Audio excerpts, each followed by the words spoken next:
this is fun. Have you ever wondered what life would be like if you quit your job, took the kids out of school, unplugged from the chaos of normal life and set off on an epic adventure? Hi, I'm Donna and this is my family, and for the past 2 years this has been our mini home on wheels and our driving force behind our sense of adventure. So subscribe and join us as we explore Australia and see what real van life is like through our eyes. Fish for dinner! Hey guys, well, we have met so many beautiful families on the road with so many different setups and so many different budgets. You've probably found this video because you're currently researching to see how much it might cost you to travel around Australia. You could be planning a short trip, or you may be traveling Australia now and you're curious about what we spend. I know it's a big topic of conversation whenever we're sitting around the campfire talking about it. It is interesting to see how some people can do it quite on a tight budget and others just blow it out of the water.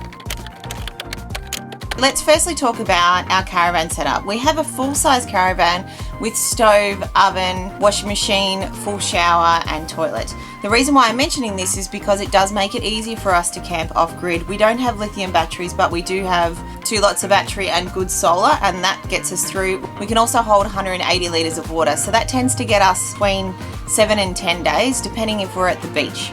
If we're at the beach, obviously we're swimming all the time, so showers aren't as important. But also when we're traveling long trips, which is very rare, but we did do it back across the Nullarbor just recently, we were able to stop in our caravan and have lunch, and that can make a big impact on how much it costs you when you go to the service station, because when you're doing long trips, you're actually stopping at the service station every 3 or 4 hours because you're constantly filling up because you're so remote.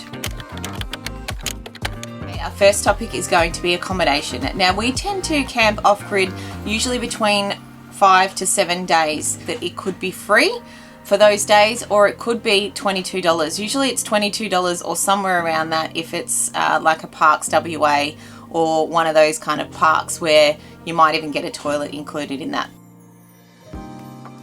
And usually we need those couple of days to restock on the groceries and get all the washing done. Because whilst we've got a washing machine, we need to be plugged into power to use that. It's just not worth running the inverter, and it's just not worth the amount of water that it takes to use it off grid.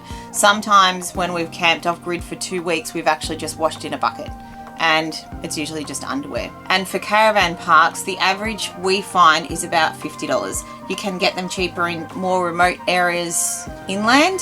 Tasmania was a bit cheaper as well, and then you go the other way around, whereas you might go to Exmouth or remote tropical places like that and you're paying maybe $80 to $150 a night. I think we paid once on the Gold Coast around Christmas. That was crazy, but sometimes you just can't avoid it, so it's always good to have a little bit of money in the kitty in case you need to use it. So our average weekly cost on accommodation is roughly $250. Next one is groceries / food. This to me sounds pretty simple because it's basically what you spend at home.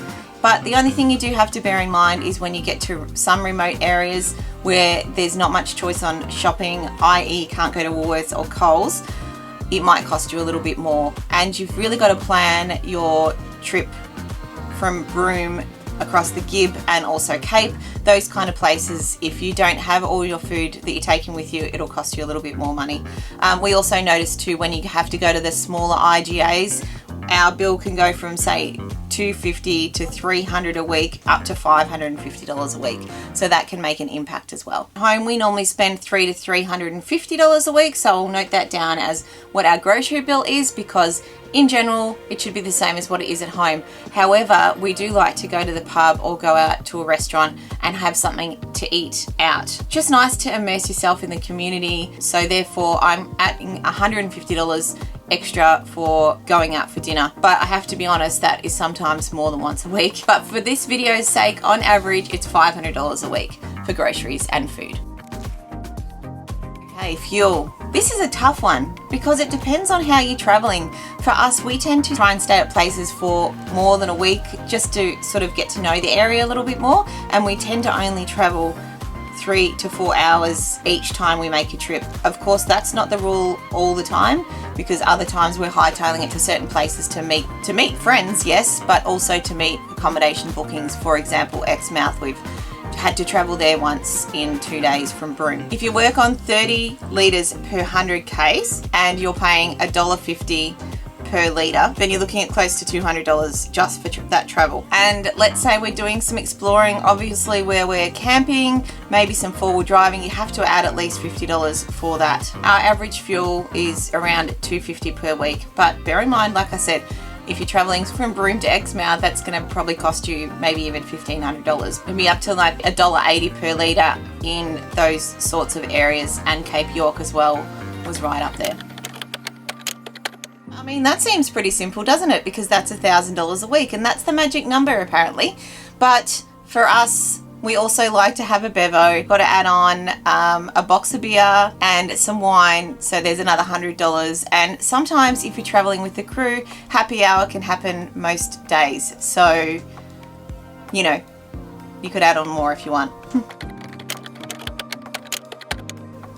We don't really buy things very often, but you may need to put some cash aside for things like thongs, hats, sunscreen, and extra gear for camping. I feel like we're always buying gear for camping even though we've got everything, but you're just continuously buying things. But we did come pretty well equipped, but we do still like to do some shopping in the long ways. So make that $100 for shopping per week. Medical, we no longer have our private health insurance because we have no income coming in, but there has been a few pharmacy and doctor visits, and they cost, you know, between $100 and $200 each time. $25 for the pharmacy. Our car insurance and caravan insurance is about $2,000 a month. I think last time I paid the caravan insurance it was $790, and the car is around about $1,000 a year. That's $37 a week in insurance. And our phones are $260 for our little dongle, Mark's phone and my phone. Add an extra $60 per week for that. We haven't noted any of the extra expenses that you may have along the way, including caravan repairs, tyre replacements, maybe you blow up the motor in your car, but they're obviously things that you need to think about, as well as the incredible experiences you can have along the way that, given that you're so remote, you may want to do those as well. So you may need those in your kitty for when you leave. If you'd like me to make a video about that, just comment down below and I will go over all those things that you may want to consider also. So thanks so much for watching.